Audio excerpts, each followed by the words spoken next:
करता हूँ एकदम फर्स्ट क्लास होंगे, बढ़िया होंगे, चकाचक होंगे। तो चलिए, जैसा कि आप इस वीडियो में मैं जो बात करने जा रहा हूँ वो बात करने जा रहा हूँ सीबीएसई ने क्लास 12 केमिस्ट्री के लिए जो सैम्पल पेपर जारी किया है 2023 एग्जाम में होने के लिए, हम उसी के सेक्शन ए के बारे में डिस्कस करने जा रहे हैं, डिटेल्ड एनालिसिस करने जा रहे हैं। सेक्शन ए जो कि ऑब्वियसली आपको साफ साफ दिख भी रहा होगा, सेक्शन ए में 18 क्वेश्चन होते हैं, मल्टीपल चॉइस क्वेश्चन, जिसके बारे में मैं आपसे आज बात करने जा रहा हूं। तो नमस्कार, मैं आपका केमिस्ट्री टीचर उमेश सर, एक जय श्री राधे बोलते हुए, एक लंबी सांस लेते हुए आज का सेशन स्टार्ट करते हैं। तो चलो प्यारे बच्चों, लेट्स गो। पहला क्वेश्चन कह रहा है कि the major product of acid catalysed dehydration of 1 methyl cyclohexanol. बड़ा सिंपल तरीका है, मैं हर बार कोशिश करता हूं कि आपके लिए केमिस्ट्री को आसान बनाया जा सके। तो फर्स्ट ऑफ ऑल आपको जो वो बोल रहा है उसको लिखने की जरूरत है। क्या किसका डिहाइड्रेशन करना है? डिहाइड्रेशन मतलब डी मतलब डिलीट, हाइड्रेट मतलब वाटर। कहां से? 1 मिथाइल साइक्लोहेक्सेनॉल। ये क्या है? साइक्लोहेक्सेनॉल। तो ये लिखो, आपका बन गया साइक्लोहेक्सेनॉल, जिसपे 1 पे मिथाइल भी लगा है। ये साइक्लोहेक्सेन है, इसमें OH मैंने लगा दिया, ऑब्वियसली ऑल कुछ नहीं नंबर लिखा मतलब 1, लेकिन 1 पे मिथाइल भी लगा है मतलब यहाँ पे लगा है CH3। अब कह रहा है हमें इसका करना क्या है प्यारे बच्चों? हमें कह रहा है करना है डिहाइड्रेशन, और ऑब्वियसली आप जानते हो डिहाइड्रेशन का मतलब है आपको रिमूव करना है H2O, और ये किसके प्रेजेंस में होता है? कॉन्क H2SO4 के प्रेजेंस में। अब आप ध्यान से समझिए मैं क्या बताना चाह रहा हूं। डिहाइड्रेशन में होगा क्या? जैसे मैंने बोला एक कार्बन तो ये है, इससे क्या निकलेगा? OH, और इसके पड़ोस वाले, अब पड़ोस वाले में एक तो ये वाला कार्बन भी ऑप्शन में आपके पास है, और इन दोनों में से कोई एक, दोनों से एक ही स्ट्रक्चर बनेगा, इन दोनों में से कोई एक कार्बन आपके पास है। चलिए जैसे मैं ये वाला एग्जांपल लेके आपको समझा रहा हूं, तो आप यहां से इस वाले कार्बन से निकालोगे OH, और इससे जो डायरेक्ट जुड़ा हुआ कार्बन है, मे बी ये वाला या मे बी ये वाला, इससे आप क्या निकालोगे? H। तभी निकल जाएगा क्या? H2O। तो चलो देखते हैं, चूंकि यहां पे एक से ज्यादा प्रोडक्ट बनने का ऑप्शन है, अगर मैं यहां से H निकालता हूं तब क्या प्रोडक्ट बनेगा, मैं पहले लिखने जा रहा हूं, और अगर मैं इस वाले कार्बन से या इस वाले से निकालता हूं तो क्या प्रोडक्ट बनेगा, वो लिखने जा रहे हैं। देन डिसाइड करेंगे कि कौन सा मेजर प्रोडक्ट बनेगा या किसके बनने के चांसेस ज्यादा होंगे परसेंटेज यील्ड में। चलिए स्टार्ट करते हैं। सपोज सबसे पहले मैंने OH यहां से निकाला और H इस वाले से निकाला, तो ऑब्वियसली जो आपके पास स्ट्रक्चर आएगा प्यारे बच्चों वो क्या होगा? ध्यान से देखिए, बड़ा सिंपल सा फंडा है। अभी एज इट इज रहने वाला है, OH इस वाले कार्बन से OH निकल गया है, और इस वाले कार्बन का H, तो ऑब्वियसली दोनों की वैलेंसी को पूरा करने के लिए यहां बनेगा डबल बॉन्ड, और अब ये सिर्फ क्या रह जाएगा? CH2। ये कंपाउंड फॉर्म हो गया, ठीक है। अच्छा सर, दूसरा ऑप्शन आप क्या कह रहे थे? दूसरा ऑप्शन प्यारे बच्चों कि अगर यहां से OH निकले इस वाले कार्बन से, और इस वाले कार्बन से निकल जाए एक H, ऑब्वियसली साइक्लोहेक्सेन में हर एक जो कार्बन है उसके बाद दो दो हाइड्रोजन है, तो एक यहां से भी निकाल के देखते हैं।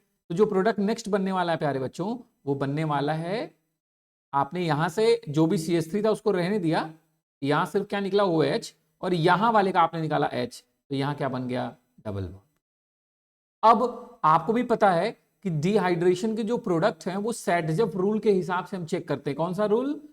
सैटजेफ रूल, या इसी को लोग बोलते हैं जेटसेफ रूल, और वो ये कहता है कि जिस एल्कीन के अराउंड जो कार्बन है वहां ज्यादा नंबर ऑफ एल्काइल ग्रुप होगा, ज्यादा सब्स्टिट्यूटेड होगा, वो वाला कंपाउंड ज्यादा स्टेबल होता है।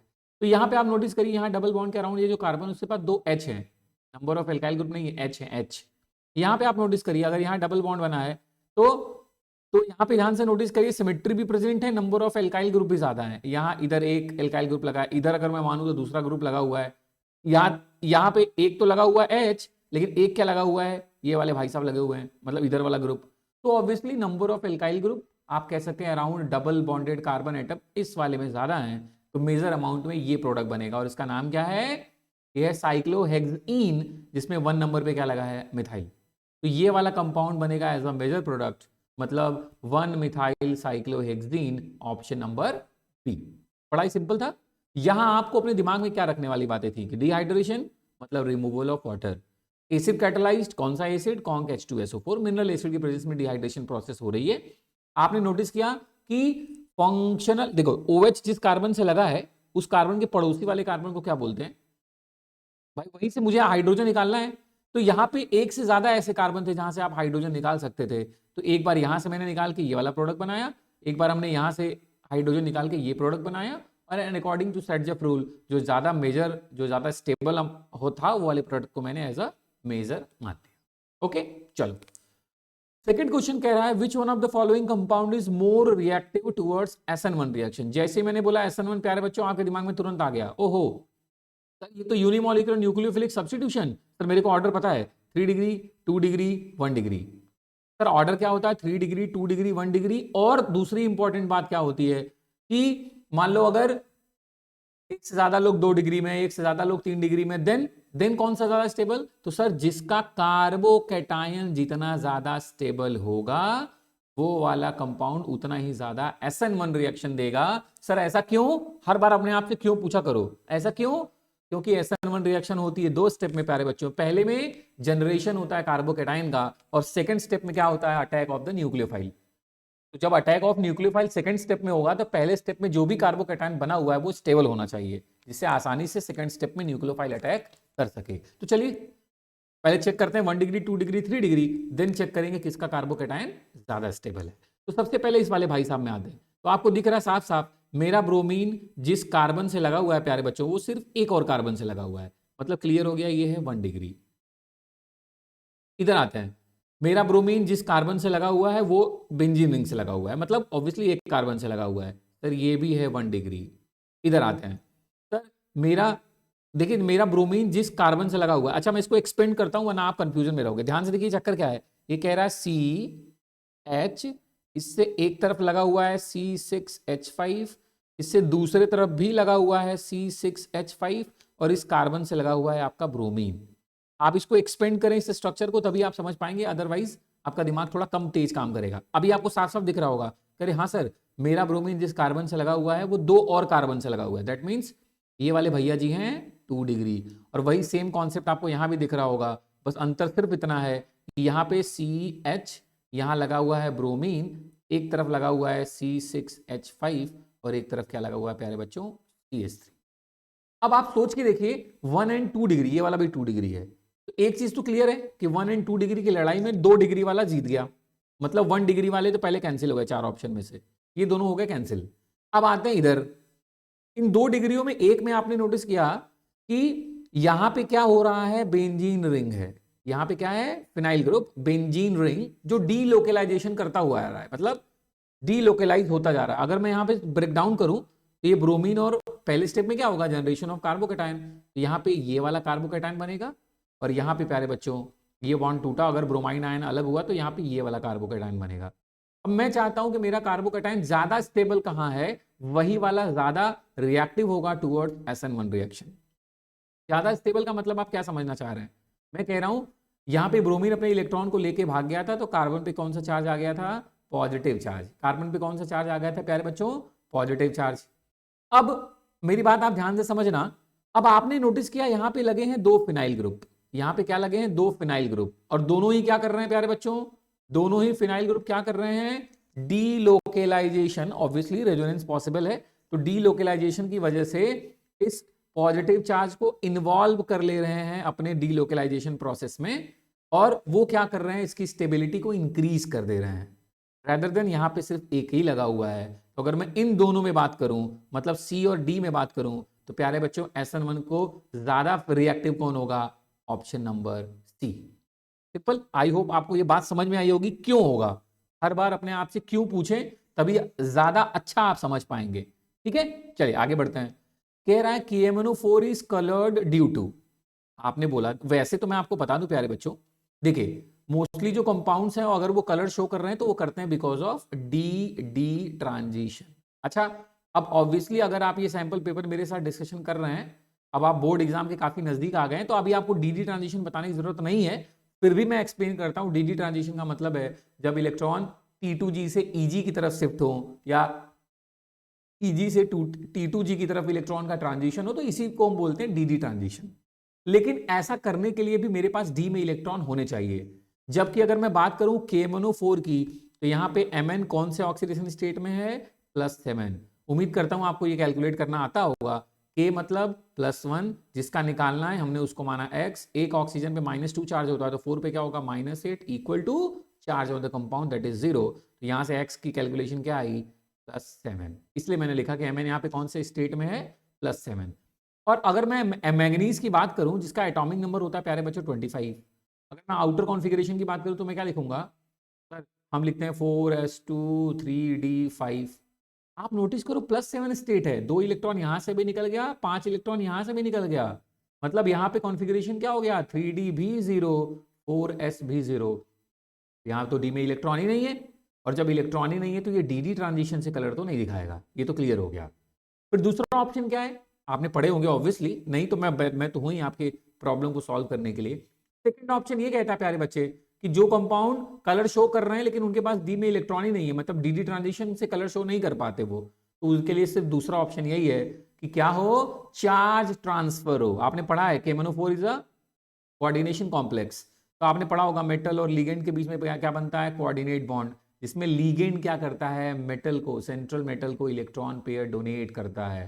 दैट मींस चार्ज ट्रांसफर हो रहा है, लेकिन कहां से कहां, from ligand to metal. Ligand आपके पास क्या है, आपको साफ साफ दिख रहा है सर, ऑक्साइडो या ऑक्सो आप कह सकते हैं लीगेंड, और ऑक्सो मतलब 1s2 ऑक्सीजन, एटॉमिक नंबर 8 क्या हो गया, 1s2 2s2 2p4, मतलब लीगेंड क्या कर रहा है, 2p ऑर्बिटल से इलेक्ट्रॉन को फेंक रहा है, मतलब डोनेट कर रहा है किसके, Mn के पास, Mn के किसमें, 3d0 में, और इस वजह से क्या है, KMnO4 का जो कॉम्प्लेक्स है वो कलर शो करता है। ध्यान रखेंगे आप, डी ट्रांजिशन हो नहीं सकता, unpaired electron in D orbital, obviously 0 हो गया, है ही नहीं सर।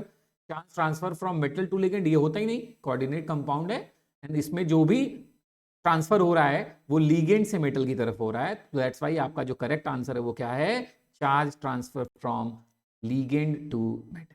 ठीक है, आगे बढ़े, एकदम बहुत ध्यान से आप समझें, कॉपी किताब लेके बैठे हुए हैं तो लिखते भी रहें साथ में। नेक्स्ट क्वेश्चन कह रहा है, ये बड़ा ही सिंपल सा क्वेश्चन है, कह रहा है दो रेडियो एक्टिव आइसोटोप्स हैं जिनके have the longer half life, oxygen 15 and oxygen 19, दो आइसोटोप्स के बारे में बात कर रहा है जिनके जो रेट कांस्टेंट दिया हुआ है वो ऑक्सीजन 15 का दिया हुआ है इतना, और ऑक्सीजन 19 का दिया हुआ है इतना। ठीक है, बड़ा सिंपल, आप मेरी बात समझिएगा। कह रहा है जो ऑक्सीजन 15 है उसका जो रेट कांस्टेंट है वो है 5.63 इंटू 10 के पावर -3, और ये भाई साहब है 2.38 इंटू 10 के पावर -2। कम कौन है, ऑब्वियसली सर -3। अगर इनका रेट कांस्टेंट कम है तो इसका मतलब इनका जो रेट ऑफ डिसइंटीग्रेशन है, टूटने का जो वो है, वो भी क्या होगा, ऑब्वियसली कम होगा। कम सम टूट रहे हैं, इसका मतलब हाफ लाइफ क्या होगी, इसका मतलब लॉन्गर हाफ लाइफ किसकी हो गई, ये वाले भाई साहब की, क्योंकि ये टूट कम रहे हैं। इसका मतलब जो करेक्ट आंसर होगा वो क्या होगा, वो 15। ओके, आगे बढ़े, चलिए नेक्स्ट क्वेश्चन की तरफ बढ़ते हैं। कह रहा है, अच्छा मैं यहाँ पे एक बात बताना भूल गया आपको, आप ध्यान से सुने, हाफ लाइफ का मतलब वो टाइम जिसमें आपका जो भी आइसोटोप्स है वो अपना हाफ हो जाए, उसके कॉन्सेंट्रेशन का हाफ हो जाए। जैसे अब सपोज करना मैं पहले 20 था, तो जितने समय में अपना 10 हो जाऊंगा, मतलब मेरा जो कॉन्सेंट्रेशन है वो 10 हो जाएगा, 10 हाफ हो गया, मैं अपना 20 हो गया 10, वो मेरी कहलाएगी हाफ लाइफ। और इसी वजह से रेडियो एक्टिव जो एलिमेंट्स होते हैं वो कभी भी टोटली डिस्ट्रॉय नहीं होते, टोटली डिकम्पोज नहीं होते, क्योंकि हर बार हाफ बच जाएंगे, है ना। तो ये बात आप मेक श्योर ध्यान रखिएगा। आगे बढ़ते हैं, क्वेश्चन नंबर 5 कह रहा है the molar conductivity of CH3COOH eight infinite dilution, that means कह रहा है लेमडा नॉट CH3COOH दिया हुआ है आपको 390, obviously Simon centimetre square mole inverse. अब कह रहा है इस ग्राफ की हेल्प से आपको बताना है मोलर कंडक्टिविटी क्या होगा CH3COOK का, है ना, मोलर कंडक्टिविटी क्या होगा CH3COOK का। तो आपको साफ साफ दिख रहा है कि आप में इन्वॉल्वमेंट किसका किसका है, आपके पास है CH3COOH का क्वेश्चन में डाटा दिया हुआ है, आपके पास HCl भी है, आपके पास KCl भी है, और आपसे पूछ किसका रहा है, आपके पास KCl भी है, ठीक है, और आपसे पूछ किसका रहा है, CH3COOK का क्वेश्चन मार्क। इसका मैं आपसे जानना चाह रहा हूं, इसकी वैल्यू गिवन है, इसकी वैल्यू गिवन है, इसकी वैल्यू गिवन है। देखिए HCl की वैल्यू कितना है 425, देखिए दिया ना ये y एक्सिस पे, लेमडा ही तो दिया हुआ है, कंडक्टिविटी तो दी हुई है, और ये KCl का है, ये 125, ये 175, तो ये बीच में देखिए क्या होगा, ऑब्वियसली 150 ना, 50-50 के गैप पे ये बना हुआ है ना। हेलो प्यारे बच्चों, समझ पा रहे हैं आप, चलिए अच्छा मैं आगे बढ़ रहा हूं, अब मेरी बात ध्यान से सुनेगा। फिर अब कह रहा है अब आपको इन चीजों से यहां तक पहुंचना है, तो ये तो बड़ा ही कॉमन सेंस है, आपने पढ़ा भी है, खोल-रॉस लॉ, है ना? जो ये कह, अच्छा आप ध्यान से देखिए, मैं इसी को CH3COOH बनाने जा रहा हूँ। देखिए मैंने क्या किया, मैंने उठाया CH3COOH, ठीक है, फेंक के मारा क्या, मतलब ऑब्वियसली कंबाइंड किया KCl। अब ये बनेगा क्या, CH3COOK और HCl। तो अगर मुझे इसकी मोलर कंडक्टिविटी कैलकुलेट करनी है तो मैं इसकी मोलर कंडक्टिविटी प्लस इसकी मोलर कंडक्टिविटी और माइनस इसको इधर ले आऊं और माइनस में इसकी मोलर कंडक्टिविटी कर दूं तो आपको इसकी वैल्यू कैलकुलेट हो जाएगी। तो CH3COOH का बच्चा वैल्यू क्या दिया है 390 प्लस KCl का क्या दिया हुआ है, आप देखिए KCl का है सर 150 कर दिया मैंने, फिर माइनस HCl का माइनस करना है, HCl का कितना दिया है, अगर ये 375 है तो 25 ऐड करेंगे कितना हो जाएगा, सॉरी एक मिनट, मुझे यहाँ नहीं जाना, मुझे यहीं जाना है, 425 सीधे मैं लिख रहा हूँ, ये है आपका 425। बस सिंपल है, आप इसको सॉल्व कर लीजिए, आपका आंसर कैलकुलेट हो जाएगा। सिंपल है ना, इसको आप कैलकुलेट कर लेगा, ये तो कोई बड़ी बात है ही नहीं। आगे बढ़ो, चलिए नेक्स्ट क्वेश्चन कह रहा है कि what is the molar conductance eight infinite dilution for the sodium chloride. ये आपसे कह रहा है कि आप लेमडा नॉट निकालो NaCl का, और क्वेश्चन में गिवन क्वांटिटी गिवन अमाउंट क्या है, कह रहा है if the molar conductance eight infinite dilution of Na plus और Cl माइनस आयन दिया हुआ है, एक का इतना दिया हुआ और एक भाई साहब का इतना दिया हुआ है। तो आपको तुरंत अभी ऊपर ही मैंने डिस्कस किया खोल-रॉस लॉ, जो कहता है कि किसी भी कंपाउंड की जो मोलर कंडक्टिविटी होगी एट इनफाइनाइट डाइल्यूशन वो किसके सम होती है, molar conductivity of the their cation and their anion. तो ऑब्वियसली लेमडा नॉट NaCl किसके इक्वल होगा, lambda naught of Na plus ion and lambda naught of Cl minus ion, है ना, इसको मोबिलिटी भी बोलते हैं, आयनिक मोबिलिटी भी बोलते हैं। Then lambda naught of Na plus कितना है 51.12 इंटू 10 के पावर -4 और बच्चा lambda naught of Cl minus कितना है 73.54 इंटू 10 के पावर -4। सिंपल, आप ऐड कर दीजिए, आपको आपका आंसर मिल जाएगा। क्लियर है, बढ़ जाऊं आगे, कोई दिक्कत नहीं। चलिए आगे बढ़ते हैं, बहुत बढ़िया प्यारे बच्चों। नेक्स्ट क्वेश्चन कह रहा है कि फॉर द रिएक्शन, एक रिएक्शन है A+2B गिव्स AB2, कह रहा है the order with respect to reactant A is 2 and with respect to reactant B कुछ दिया नहीं तो मैंने मान लिया 0। What will be the changes in rate of reaction if the concentration of A is doubled and B is half. देखिए B के respect में कुछ दिया नहीं तो बी के कॉन्सेंट्रेशन को हाफ करूं, डबल करूं, ट्रिपल करूं, कोई फर्क नहीं पड़ता, बिकॉज क्वेश्चन में दिया नहीं है। तो जिसका दिया मैं वहीं से बात करता हूं। मैंने बोला इस पहले वाले इक्वेशन के लिए जो अगर मैं पहले ही लिखूं कि रेट 1 क्या होगा तो क्या होगा के, इस पे डिपेंड कर रहा है, कह रहा है ए के रिस्पेक्ट में 2 है तो मतलब मोलर कॉन्सेंट्रेशन ऑफ ए का पावर 2। ऑर्डर क्या होता है, वही जो पावर पे लिखा होता है उसी को तो मानते हैं ना, जो एक्सपेरिमेंटल रेट ऑफ रिएक्शन के उसमें दिया होता है इक्वेशन में। तो मैंने ये लिख लिया। ये पहले केस में कह रहा है रेट 2 के बारे में आपको बताना है क्या हो जाएगा जब आप मोलर कॉन्सेंट्रेशन ऑफ ए को डबल कर दो। पहले ए था, अभी मैंने डबल कर दिया 2a और ए स्क्वायर, मतलब ये हो गया 4a स्क्वायर। अब मैं डिवाइड कर दे रहा हूं, अब ध्यान से देखिए क्या आएगा, ये R1 मतलब rate 1 upon R2 equal to के कट गया, ए स्क्वायर भी कट गया, ये बचा क्या 1/4, मतलब जो भी आपका रेट 2 है वो क्या आ रहा है 4 इंटू रेट 1। मतलब कि आपका सिंपल सा फंडा है कि कॉन्सेंट्रेशन ऑफ ए का डबल करेंगे तो जो आपकी रेट है वो इंक्रीज हो जाएगी 4 टाइम्स।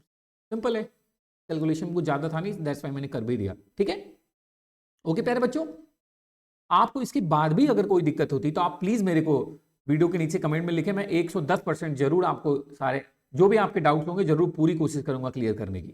ठीक है, चलिए मैं आगे बढ़ता हूं। कह रहा है arrange the following in the increasing order of their boiling points. एक कह रहा है ब्यूटेन अमाइन है, मतलब ये है C4, ब्यूटेन क्या होता है C4H10, लेकिन एक H हट के अमाइन लगा हुआ C4H9NH2। ये क्या है N, di methyl ethane amine. अच्छा इथेन अमाइन मतलब C2H5N, मैं लिखने जा रहा था H2 लेकिन दोनों H की जगह क्या लिखा हुआ N, डाई मिथाइल, मतलब एक CH3 यहां लगा हुआ है, एक CH3 यहां लगा हुआ है। ठीक है, और ये कह रहा है इथाइल इथेनामाइन, मतलब इथेनामाइन मतलब C2H5NH2 था लेकिन अभी एक ही H हट के क्या लगा हुआ है इथाइल, तो ये हो गया आपका C2H5। तो बच्चा यहां से तो बड़ा क्लियर ही दिख रहा है कि सर ये देखो 1 डिग्री अमाइन है, सर ये देखो 3 डिग्री अमाइन है, और ये क्या है 2 डिग्री अमाइन। क्या है बच्चा 2 डिग्री अमाइन। अब आपसे कह रहा है कि आप बॉइलिंग पॉइंट का कॉन्सेप्ट बताइए। तो आपको पता ही है, अगर बॉइलिंग पॉइंट के बारे में बात कर रहा है तो आपको पता है जो 1 डिग्री अमाइन है इसके पास ज्यादा प्रोबेबिलिटी है, ज्यादा नंबर ऑफ हाइड्रोजन बॉन्ड ये बना सकता है, ठीक है, क्योंकि एक बाकी तरफ से ओपन है ना, यहाँ 3 डिग्री है, हिंड्रेंस ज्यादा नहीं बना पाएगा, 2 डिग्री है कम।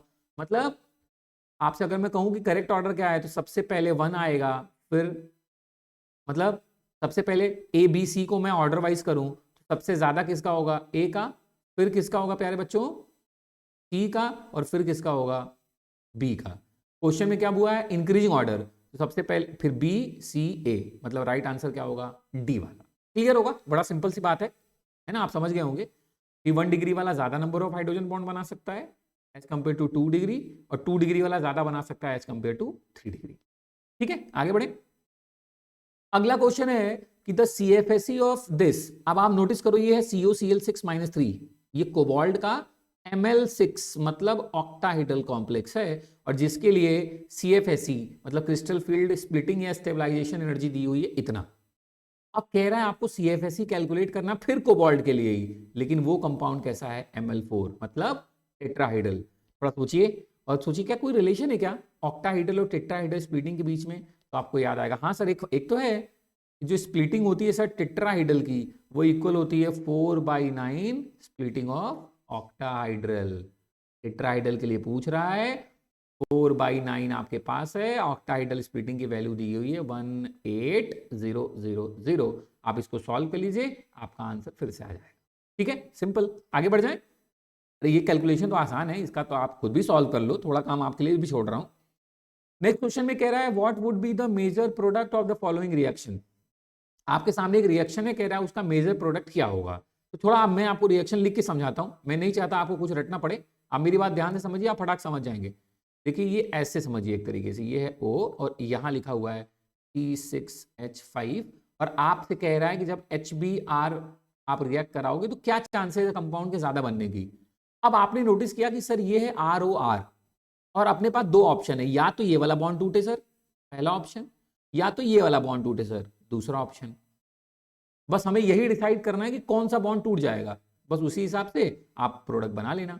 तो आप नोटिस करना यहां पे क्या है, फिनाइल ग्रुप है, और रेजोनेंस की वजह से वो यहां क्या क्रिएट कर देगा, पार्शियल डबल बॉन्ड, और यहां ऐसा कुछ नहीं है, वो इधर डबल बॉन्ड इधर क्रिएट नहीं कर पाएगा क्योंकि ये बेंजाइलिक ग्रुप है। तो आप समझ गए कि डबल बॉन्ड और सिंगल बॉन्ड में कौन सा टूटना आसान है, सिंगल बॉन्ड। तो ये टूटेगा माइनस और ये हिस्सा टूटेगा प्लस, और वैसे ही HBr में भी ऑब्वियसली H पे पार्शियल पॉजिटिव और Br पे पार्शियल नेगेटिव, तो ये नेगेटिव वाला हिस्सा प्यारे बच्चों, ये नेगेटिव वाला हिस्सा कंबाइन करेगा इस पॉजिटिव के साथ, मतलब ये बना लिया C6H5OH, और ये वाला जो हिस्सा है Br नेगेटिव ये इस पॉजिटिव के साथ जुड़ेगा, मतलब ये बनाएगा C6H5CH2Br। अब आप ऑप्शन ढूंढ लो जहां पे आपको ये मिल जाए कि C6H5CH2Br और C6H5OH, वही वाला ऑप्शन करेक्ट है, that means option number D. Clear.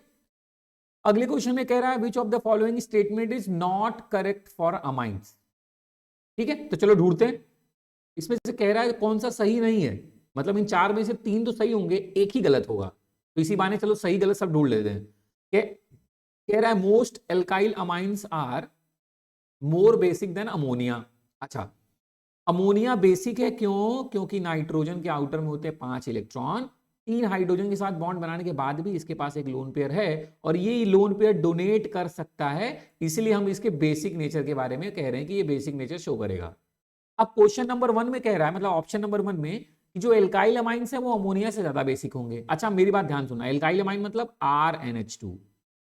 अब आप ध्यान से सुनो, एक तो इसके पास लोन पेयर था वो जो दे सकता था, अब इससे जुड़ा कौन, एल्काइल ग्रुप, वो खुद भी कैसा होता है, electron donating, plus I effect दिखाता है, और plus I effect basic nature को इंक्रीज करता है। तो हाँ सर पहला वाला लाइन तो सही है कि alkyl amines are more basic than ammonia, sir first तो सही है, हमें ढूंढना है कौन सही नहीं है। तो दूसरे ऑप्शन पे आते हैं, कह रहा है pKb value of ethyl amine is lower than benzyl amine. अब आपको लग रहा होगा पीकेबी क्या आ गया, तो मैं आपको बताता हूं। देखिए जो भी कंपाउंड ज्यादा बेसिक होंगे उनकी केबी की वैल्यू होती है ज्यादा, और पी केबी की वैल्यू क्या होती है, कम, क्योंकि आपको पता ही होगा कि P K B equal to minus log K B, याद करिए P H equal to minus log H plus. इसका मतलब दोनों के बीच में कैसा रिलेशन? इनवर्सली। Kb अगर ज्यादा, मतलब बेसिक नेचर अगर ज्यादा होगा तो pKb की वैल्यू क्या होगी? कम। तो आप कह रहा pKb value of ethyl amine is lower than benzyl amine. इसका मतलब इथाइल अमाइन ज्यादा बेसिक है बेंजाइल अमाइन से। अगर ये बात सही है तो ये लाइन भी सही है। तो चलो देख लेते हैं। इथाइल अमाइन क्या है? C2H5NH2। अच्छा ठीक है। और बेंजाइल अमाइन क्या है? C6H5NH2। अब यहां पे जो बेंजाइल अमाइन में प्यारे बच्चों ये लोन पेयर है, वो अपना कंट्रीब्यूशन कहां देगा? इस रिंग के डीलोकेलाइज होने में यूज हो जाएगा, जिससे ये दे नहीं पाएगा। डोनेट करना इस बेसिक कैरेक्टर ना, जबकि C2H5NH2 में ऐसा कुछ नहीं होने वाला। इस लोन पेयर का डीलोकेलाइजेशन कुछ नहीं होने वाला, वो रेजोनेंस में पार्टिसिपेट नहीं करने वाला। इस वजह से क्या करेगा? इस वजह से क्या करेगा प्यारे बच्चों? समझिए मैं क्या बोल रहा हूं। अब गेम समझिए। कह रहा pKb value of ethyl amine lower. अगर pKb वैल्यू इथाइल अमाइन की लोअर है, मतलब ये ज्यादा बेसिक है। हाँ तो सही तो है, ये ज्यादा बेसिक है, ये कम बेसिक है, मतलब सेकेंड पॉइंट भी सही है। थर्ड कह रहा है CH3NH2 on reaction with nitrous acid release NO2 gas. फिर से मेरी बात ध्यान से सुने। कह रहा है CH3NH2 जब ये रिएक्ट करते हैं प्यारे बच्चों HNO2 के साथ, तो ये रिएक्शन होने लगती है कौन सा? डाई एजोटाइजेशन टाइप की। ये बना लेता है प्रोडक्ट डाइजोनियम CH3N2। ये क्या बना लेता है? CH3N2X करके बनाने लगता है कंपाउंड। ठीक। और ये जो डाइजोनियम है एलिफैटिक वाले, ये होते हैं वेरी अनस्टेबल, जो फर्दर ब्रेक डाउन हो जाते हैं अल्कोहल में, क्योंकि यहाँ एक कार्बन का है तो मैं एक कार्बन के अल्कोहल में, साथ में N2, और अगर कोई हेलोजन है तो अपना HX भी बना के निकल जाता है।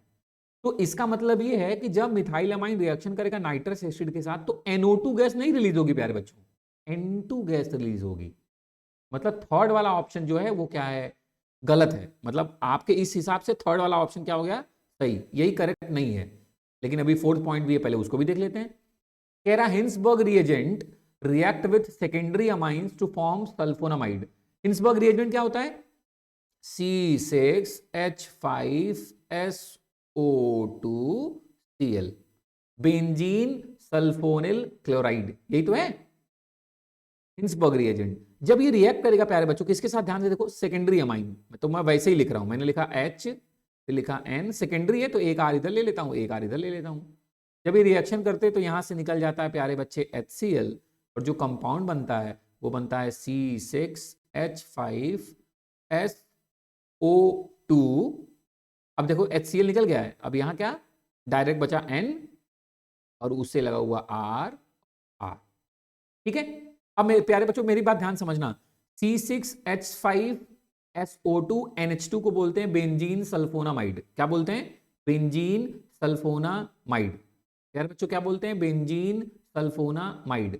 लेकिन अब हमने क्या किया? H हटा के R लगा दिया, तो इसलिए इसका नाम क्या हो जाता है? N, di alkyl benzene sulphonamide. हाँ तो ठीक तो है, ये तो कही रहा है कि फॉर्म करते हैं सल्फोनामाइड। मतलब ये लाइन भी सही है। गलत कौन सी थी? सिर्फ थर्ड वाली। और क्वेश्चन में आपसे यही पूछा था कि विच of the following statement is not correct, मतलब थर्ड। थर्ड क्या है? NO2 नहीं, N2 गैस निकल। ठीक है। अगले क्वेश्चन में प्यारे बच्चों कह रहा है which of the following test या reaction is given by aldehyde as well as ketone. कह रहा है इनमें से कौन सा एल्डिहाइड और कीटोन दोनों ही रिएक्शन कर रहे हैं? कौन सी रिएक्शन एल्डिहाइड और कीटोन दोनों कर रहे हैं? तो चलिए मैं आपको थोड़ी खटाक से बताता हूं, मेरी बात समझिए। कुछ रिएक्शंस के बारे में आपको पता भी है, फिर भी मैं एक बार तो आपके लिए एक्सप्लेन करूंगा कि इसी बहाने इसमें जो भी बातें हो रही हैं आप रिलेट कर पाए, और इसके अलावा भी आपको चीजें तैयार होती रहें साथ में। ठीक है। चलिए मैं स्टार्ट कर रहा हूं प्यारे बच्चों, मेरी बात बहुत ध्यान से सुनिएगा। आपने कहा ठीक है सर, स्टार्ट करिए फिर। अब कह रहा है प्यारे बच्चों, हम लोग किस क्वेश्चन में थे? एक सेकंड, उसी क्वेश्चन में आ जाते हैं। हम लोग थे क्वेश्चन नंबर 11 में। हम लोग कहां थे प्यारे बच्चों? क्वेश्चन नंबर 11 में। एक सेकंड, जस्ट पेन उठा लूं अपना बस। यस, चलिए आते हैं। अब मेरी बात ध्यान सुनना प्यारे बच्चों। चक्कर कह रहा है फेलिंग टेस्ट, तो आपको याद आएगा सर फेलिंग टेस्ट सिर्फ और सिर्फ कौन देते हैं? Aliphatic aldehyde. कौन देता है? Aliphatic aldehyde. Tollens sir aliphatic और एरोमेटिक दोनों ही एल्डिहाइड ही सिर्फ देते हैं, लेकिन कीटोन नहीं देते। क्वेश्चन में क्या पूछा? वो रिएक्शन जो एल्डिहाइड भी दे और कीटोन भी दे। फिर आते हैं कैनिजारो रिएक्शन। सर ये वही एल्डिहाइड देते हैं जिनके पास अल्फा हाइड्रोजन नहीं होता, ये वाली रिएक्शन भी कीटोन नहीं दे रहा है। तो एक ही ऑप्शन बचा 2,4-DNP टेस्ट, लेकिन मैं चाहता हूं आप जानो ये है क्या। 2,4-DNP टेस्ट जो भी है पहले आप समझिए 2,4-DNP होता क्या है। कह रहा है 2,4 डाई नाइट्रोफिनाइल हाइड्रोजीन, इसका फुल फॉर्म क्या है 2,4-DNP का, ध्यान से देखिए 2,4 डाई नाइट्रोफिनाइल हाइड्रोजीन। अब मेरी बात समझिए, देखिए मैं आपको कुछ नहीं रटवाने के चक्कर में हूं, आप मेरी बात समझेंगे तो याद हो जाएगा। सर हाइड्रोजीन होता है NH2 डबल बॉन्ड NH2, लेकिन अब दो दो हो जाएगा तो फिर तो हाइड्रोजीन ही हो गया, लेकिन एक एच हट के लगा क्या है 2,4 डाई नाइट्रोफिनाइल। तो इस एक एच की जगह N से क्या लगा हुआ है, फिनाइल, जिसमें दूसरे और चौथे पे क्या लगा हुआ है, नाइट्रो। ये हो गया दूसरा नंबर और ये हो गया चौथा। ये हो गया बच्चा 2,4-DNP का स्ट्रक्चरल अरेंजमेंट। ये है 2,4 डाई नाइट्रोफिनाइल हाइड्रोजीन। और जब ये वाला कंपाउंड रिएक्ट करता है प्यारे बच्चों किसके साथ, कार्बोनिल कंपाउंड। कार्बोनिल कंपाउंड मैंने क्यों बोला, क्योंकि एल्डिहाइड के साथ भी कर लेता है और कीटोन के साथ भी, तो बना क्या लेता है 2,4 डाई नाइट्रोफिनाइल हाइड्रोजोन। क्या बना लेता है प्यारे बच्चों 2,4 डाई नाइट्रोफिनाइल हाइड्रोजोन। क्योंकि आपको नहीं, अगर चलो नहीं भी याद होगा तो मैं एक्सप्लेन करता हूं, आप याद करिए ये होते थे आपके कार्बोनिल कंपाउंड, और जब ये कंबाइन करते थे किसके साथ, अमोनिया डेरिवेटिव के साथ। किसके साथ, अमोनिया के डेरिवेटिव के साथ, NHZ, याद आ रहा होगा अमोनिया डेरिवेटिव प्यारे बच्चों NHZ। तो आपको पता है निकल जाता था H2O और C के साथ सीधा जुड़ जाता था आपका Z। यही मतलब आपके कंपाउंड में क्या हो जाएगा, सीधे डबल बॉन्ड के साथ यही पूरा जुड़ जाएगा N, पूरा आपका कंपाउंड यही जुड़ जाएगा NH NH2, बाकी ये जो भी रिंग में लगे हुए हैं सब आपके जुड़ जाएंगे, और इसका नाम क्या हो जाता है 2,4 डाई नाइट्रोफिनाइल हाइड्रोजोन। और आपको मैं बता दूं ये ऑब्जर्वेशन में भी रिएक्शन को यूज करते हैं। खुद 2,4-DNP कैसा होता है, रेड कलर का सॉलिड होता है, जो कि इस रिएक्शन के बाद येलो या ऑरेंज कलर ऑब्जर्वेशन में देता है। मतलब आप कार्बोनिल कंपाउंड को इससे आप डिस्टिंग्विश कर सकते हैं कि कौन कार्बोनिल कंपाउंड है कौन नहीं, क्योंकि ये क्या करते हैं 2,4-DNP टेस्ट दे के येलो या ऑरेंज कलर का PPT फॉर्म कर ले। ठीक है, तो आपने सिर्फ आंसर ही नहीं ढूंढना है, उससे रिलेटेड भी बातें कर लेनी है। चलिए बच्चों आगे बढ़ते हैं प्यारे मेरे बच्चे। कह रहा है Arrhenius equation can be represented graphically as follows. ठीक है, इन्होंने आरएनएस इक्वेशन, आपको याद होगा केमिकल काइनेटिक्स में आपने पढ़ा था, इक्वेशन आरएनएस इक्वेशन को 3 तरीके से लिख सकते हैं, है ना। फिलहाल में चूंकि इन्होंने ln के और 1/t के फॉर्मेट में लिखा, तो मैं आपको बताऊं आरएनएस इक्वेशन क्या थी, k equal to a e के पावर माइनस में EA/RT।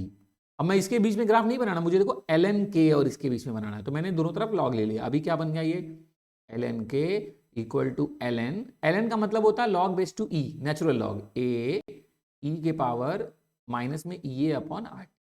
और आपको ये तो पता ही है log a इंटू बी को हम लिख देते हैं log a plus log b, जानते हो प्यारे बच्चों। तो मैं इसी को ऐसे भी लिख सकता हूं ln k equal to ln a plus ln e के पावर माइनस EA/RT। अब मैं थोड़ा सा बताता हूं कि जब कभी ऐसा हो कि log के बेस में जो हो उसी से यहां कुछ करके लिखा भी हुआ हो, तो वो उसकी जगह पे सिर्फ हम क्या लिख देते हैं e के पावर a ही लिख देते हैं, बस a, मतलब log e, और उसमें e के पावर माइनस a हो तो हम सिर्फ a वर्ड यूज कर लेते हैं a। मतलब मैं इसकी जगह ऐसे लिख सकता हूं प्यारे बच्चों ln k equal to ln a minus ln, देखो ln मतलब log बेस टू e, तो जो बेस में है उसी के पावर पे ये है, तो ये सीधे आ गया बाहर, ये हो गया माइनस में EA/RT। और अब आप नोटिस करिए किस पे ग्राफ बना है, किस पे, ln k और 1/t। ऑब्वियसली इसको कंपेयर कर देते हैं स्ट्रेट लाइन के इक्वेशन से। ये हो गया y equal to mx, x axis पे 1/t है, 1/t, तो इसको ये हो गया आपका mx, और ये क्या हो गया c, है ना। ये इसको मैं mx मानूं तो ये पूरा क्या हो गया, ये हो गया c। चलिए अब कंपेयर कर लेते हैं फटाफट। तो क्वेश्चन में कह रहा था कि आप बताइए इंटरसेप्ट, इंटरसेप्ट मतलब c, जहां पे ये लाइन कट कर रही है ये वाला पॉइंट क्या होगा, तो ये वाला पॉइंट होगा ln a। ठीक, और स्लोप क्या होता है m, आपके y equal to mx plus c में स्लोप क्या होता है m, जो कि क्या है, अगर 1/t है x तो m क्या बचा, इसके साथ जो लिखा हुआ वही तो माइनस EA/r। तो आपको वो वाला ऑप्शन ढूंढना है जिसमें इंटरसेप्ट लिखा हो ln a और स्लोप लिखा हो माइनस EA/r। एक ही ऑप्शन ये माइनस EA/r वाला, तो मतलब करेक्ट आंसर है C। ठीक है, सिंपल। मैंने सिर्फ आपको आंसर नहीं टिक किया, मैंने आपको बताया ये कैसे आएगा जिसे आप प्रॉपरली दिमाग में रख सकें। ठीक है, आगे बढ़ जाऊं। ओके प्यारे बच्चों, चलो ध्यान से देखो। अगला क्वेश्चन कह रहा है कि आपको बताना है unit of rate constant for the reaction 2a + 2b gives A2B2, जिसके लिए रेट की इक्वेशन दी हुई है, rate equal to rate constant के a के पावर 2b। मतलब आपको देख के नहीं लग रहा इसके पावर में 2 है, इसके पावर में कुछ नहीं मतलब 1 है, मतलब ये रिएक्शन क्या हो गई, थर्ड ऑर्डर। तो यहां से मैं निकाल सकता हूं k की यूनिट, रेट कांस्टेंट की यूनिट ही तो पूछा है, यहां से k की यूनिट क्या हुई, k की यूनिट हुई रेट वाली यूनिट, रेट की यूनिट, और अपॉन पावर 3, मतलब जो भी आपका कॉन्सेंट्रेशन है, मतलब कॉन्सेंट्रेशन क्या होता है, मोल पर लीटर इसका पावर 3, और रेट क्या होता है बच्चा, मोल पर लीटर सेकेंड, मोल पर लीटर सेकेंड ही तो होता है, mole litre inverse second inverse. अब नोटिस करना, मैं देखो एक साथ लिख रहा हूं कि तुम्हें दिमाग काम करे। मैंने बोला ऊपर क्या लिखना है, mole litre inverse second inverse, और ये वाले भाई साहब का लीटर ऊपर चला गया तो ये हो गया लीटर के पावर 3 और मोल नीचे ही रह गया। लेकिन अगर मैं ऊपर लेके जाऊं तो मैं लिखूंगा मोल के पावर -3। अब मैं एक साथ निपटा रहा हूं, ये मोल के पावर 1 है, ये मोल के पावर -3, तो बचा क्या, मोल के पावर -2। लीटर -1 है, लीटर 3 है, तो ऑब्वियसली अब ये बचा लीटर स्क्वायर, और क्या बचा, सेकेंड इनवर्स। आप सॉल्व कर लीजिए, देख लीजिए इनमें से कौन सा ऑप्शन है, मोल -2 litre square second inverse, D वाला ऑप्शन। ठीक है, आप सिंपल है। अब ये 2 होता, अगर ऑर्डर ऑफ रिएक्शन 2 होता तो मैं 2 करके देखता क्या आ रहा है, 1 होता तब करके देखता। वैसे आपने जब प्रैक्टिस की होगी, एक बार कॉपी खोलेंगे अपना देखेंगे तो आपको याद आ जाएगा कि 0 के लिए क्या होता है, फर्स्ट के लिए क्या होता है ना। मतलब बड़ा इंपॉर्टेंट है, आप कहीं भी दुनिया किसी भी कोने में पढ़ते होंगे तो आपको ये यूजली बोला जाता है कि याद होना चाहिए आपको, 0 order, first order, second order, नहीं तो आप निकाल भी सकते हैं, not a big deal. Okay, चलो आगे बढ़ते हैं। अगले क्वेश्चन में कह रहा है प्यारे बच्चों, the number of ions formed on dissolving one molecule of FeSO4.NH4 का ट्वाइस SO4.6H2। तो चलो एक फॉर्मूला पहले आया है तो मैंने बता दूं इसको बोलते क्या है, इसको बोलते हैं मोहर सॉल्ट। ये क्या है प्यारे बच्चों, मोहर सॉल्ट। और ये एक कोऑर्डिनेशन कंपाउंड नहीं है, ये एक डबल सॉल्ट है, और डबल सॉल्ट है दैट मीन्स जब हम इसको डिसॉल्व करेंगे एक्वस सॉल्यूशन में तो ये कंप्लीटली डिसोसिएट हो जाएगा अपने आयंस में। तो देखो कौन से आयन, FeSO4 किस में टूट जाएगा, Fe+2 और SO4-2 में। NH4 का ट्वाइस SO4 किस में टूटेगा, 2 मॉलिक्यूल हमें मिलेंगे NH4 के प्लस के, और एक यहां भी हमें मिल जाएगा SO4-2। ठीक, और H2O तो चलो वाटर, ये बात ही खत्म कर देते हैं, है ना, एक्वस सॉल्यूशन है तो वाटर वाटर में ही चला गया। तो कितने आयन मिले, एक Fe का मिला, 2 NH4 के मिले, और 2 SO4 के भी मिले, 2 SO4 2 NH4, 2 2 4 और एक Fe का, मतलब कितने हो गए, 5। आपको टोटल आयंस कितने मिल गए, 5 आयंस। ठीक है, सिंपल है, समझ गए, ये मोर सॉल्ट है, डबल सॉल्ट है, नॉट अ कॉम्प्लेक्स, इसलिए कंप्लीटली डिसोसिएट हो जाएगा इनटू आयंस। आगे बढ़ते हैं प्यारे बच्चों। कह रहा है the oxidation of toluene, toluene toluene बोले तो, टोलुइन बोले तो बेंजीन रिंग पे क्या लगा है, CH3। कह रहा है इसका ऑक्सीडेशन हो जा रहा है इस किसमें, बेंजिल्डिहाइड में, ठीक है ना, टू बेंजिल्डिहाइड CHO, किसकी प्रेजेंस में, बाई क्रोमिल क्लोराइड CrO2Cl2।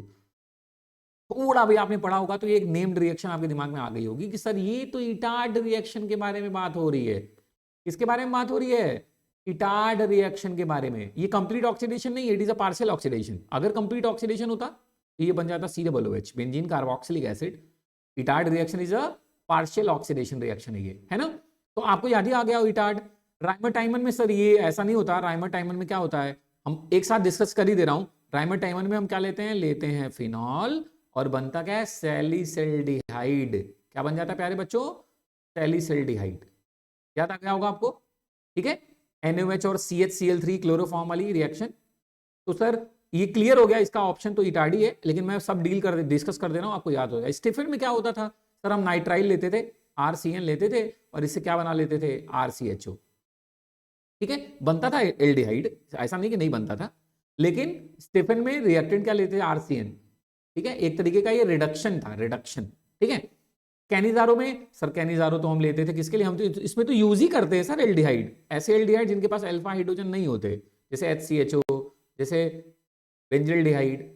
इसमें बनता नहीं, इसमें तो रिएक्टेंट ही हम लेते हैं बेंजल्डिहाइड, और प्रोडक्ट क्या बनता था, बिकॉज इसके दो मॉलिक्यूल ये रिएक्शन करते हैं, है ना प्यारे बच्चों, रिएक्शन होती है कॉन्क कॉन्क इसके कॉन्क NaOH के प्रेजेंस में, कॉन्सेंट्रेटेड NaOH के प्रेजेंस में, और ये एक डिसप्रपोर्शनेशन रिएक्शन है। तो एक मॉलिक्यूल एल्डिहाइड से बना लेता है एसिड, एसिड कौन सा एसिड, COOH नहीं, ये फर्दर Na के साथ कंबाइन करके COONA, और एक मॉलिक्यूल रिड्यूस हो जाता है, इतने ही कार्बन का क्या बना लेता था, अल्कोहल, मतलब बन जाएगा बेंजाइल अल्कोहल। याद होगा आपको, इसलिए मैंने रिमाइंड भी कराया कि आपके दिमाग में सब कुछ आ जाए एक साथ।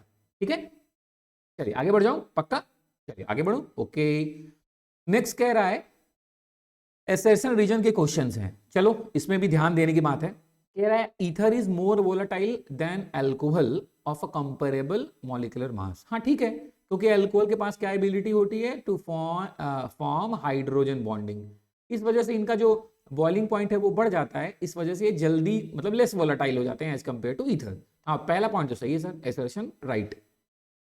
रीजन क्या कह रहा है, ethers are polar in nature. हाँ पोलर तो है भाई, ROR, electron difference obviously oxygen and carbon के बीच में है, इलेक्ट्रॉन इधर भागेंगे, इलेक्ट्रॉन इधर भागेंगे, मतलब पोलर तो है, पोलर तो है। वैसे मैंने सीधे लिख दिया, बट आपको भी पता है कि थोड़े ROR वाले स्ट्रक्चर ऐसे होगा, है ना, sp3 हाइब्रिडाइजेशन, 2 लोन पेयर, तो एंगुलर स्ट्रक्चर हो, तो पोलर तो तब भी है सर, है ना, ये रिजल्टेंट इधर गया, ये रिजल्टेंट इधर गया, मतलब रिजल्टेंट कुछ ना कुछ तो ऊपर की तरफ जाएगा, दैट मींस ईथर पोलर है, एकदम सही लिखा है सर। लेकिन ऐसा नहीं कि ये एसर्शन का एक्सप्लेनेशन है, एक्सप्लेनेशन तो सर आपने बोला हाइड्रोजन बॉन्डिंग होगा ना, तो मतलब दोनों ही पॉइंट सही है, लेकिन करेक्ट नहीं है, एक्सप्लेनेशन करेक्ट नहीं है एसर्शन का रीजन। तो इसका मतलब both A and R are true, but R is not the correct explanation of A, मतलब राइट आंसर क्या हो गया, B। आगे बढ़े, अगले क्वेश्चन में कह रहा है कि proteins are found to have 2 different types of secondary structure, alpha helix and beta pleated. हाँ होता है, एकदम सही है भाई। आपका जो पहला प्रोटीन था जिसमें पेप्टाइड बॉन्ड था, जब वो क्वाइल करता, क्वाइलिंग जब करता है, तो जो भी आपके अमाइनो एसिड्स में सीक्वेंसेस थे वो क्या करते हैं, अपने कॉम्प्लीमेंट्री सीक्वेंसेस के साथ हाइड्रोजन बॉन्ड भी बना लेते हैं, इसी वजह से ये alpha helix and beta pleated structure बनता है। ठीक है सर, एसर्शन तो सही है। रीजन में क्या कह रहा है, the secondary structure of protein is stabilises bye hydrogen bonding. हाँ ये भी ठीक है, एसर्शन भी ठीक है, रीजन भी ठीक है, लेकिन एसर्शन का ये एक्सप्लेनेशन नहीं है कि क्यों बनता है, ये तो नहीं लिखा है। तो वो तो लिखा है सेकेंडरी स्ट्रक्चर स्टेबलाइज होता है हाइड्रोजन बॉन्डिंग से, मतलब दोनों सही है, बट करेक्ट एक्सप्लेनेशन नहीं है, दैट मींस यहां भी ऑप्शन क्या होगा, बी। ठीक है प्यारे बच्चों, बहुत बढ़िया। थर्ड में आते हैं, कह रहा है एसर्शन कि magnetic moment value of actinide are lesser than that of theoretically predicted values. कह रहा मैग्नेटिक मोमेंट म्यू किसके इक्वल होता है, रूट में n ब्रैकेट में n+2। तो कह रहा है इनकी जो वैल्यू होती है वो लेसर देन होती है जो थ्योरेटिकली प्रेडिक्टेड वैल्यूज है उनसे, क्योंकि ऑब्वियसली एक्टिनाइड्स मतलब 5F सीरीज, और 5F सीरीज में क्या होने लगता है, कॉन्ट्रैक्शन। कौन सा, जैसे लेंथेनॉइड कॉन्ट्रैक्शन होता है वैसे ही एक्टिनॉइड कॉन्ट्रैक्शन, इसकी वजह से आपकी जो दोनों वैल्यूज है उसमें डिफरेंसेस आते हैं। ठीक है, रीजन कह रहा है actinides element are strongly paramagnetic, इस वजह से नहीं। पैरामैग्नेटिक किसका आंसर हो सकता है, जिसके पास अनपेयर्ड होंगे वो पैरामैग्नेटिक होंगे। फिर से दोनों बातें सही हैं, बट करेक्ट एक्सप्लेनेशन नहीं है। ठीक है, फिर से भी।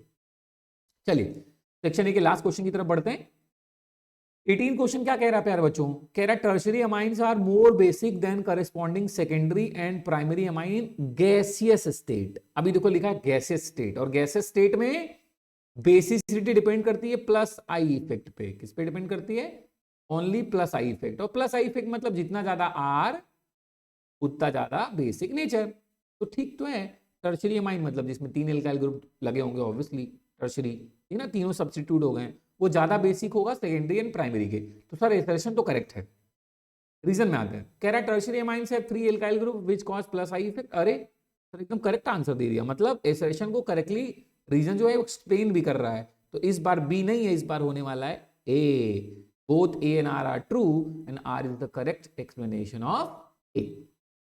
ठीक है, तो प्यारे बच्चों इस वीडियो में मैं वीडियो को बड़ा नहीं रख रहा हूं, मैं चाहता हूं आप छोटे छोटे वीडियोस के फॉर्म में पेपर को ऐसे पेपर में आपके सामने देता रहूं तो आप प्रॉपरली पढ़ भी सकें, छोटा बहुत जो भी आपको थोड़ा लगे कि मुझे इसमें प्रॉब्लम है एक बार रिवाइज भी कर सके। तो आज के इस वीडियोस में हमने डिस्कस किया है, डिटेल्ड डिस्कस किया है सेक्शन ए के बारे में, और ऑब्वियसली नेक्स्ट वीडियो में सेक्शन बी एंड सी एक साथ रखूंगा, फिर डी और ई के बारे में बात करूंगा। मैं चाहता हूं आप बहुत ईमानदारी से कॉपी के साथ बैठ के इसको पढ़ें। जो भी डाउट आपको इसके बाद भी समझ में आ रहा है तो प्लीज कमेंट बॉक्स में कमेंट करें। आपको अगर अच्छा लग रहा है कि नहीं सर आप अच्छा कर रहे हैं, आप और ऐसे वीडियोस प्लीज अपडेट करें हमारे लिए, तो प्लीज थोड़ा सपोर्ट दिखाएं, लाइक भी करें, कमेंट भी करें, और प्लीज अपने दोस्तों के साथ शेयर भी करें। तो जय श्री राधे प्यारे बच्चों, आज के लिए इतना ही, मिलते हैं फिर नेक्स्ट बी और सी ऑप्शन के साथ। जय श्री राधे प्यारे बच्चों।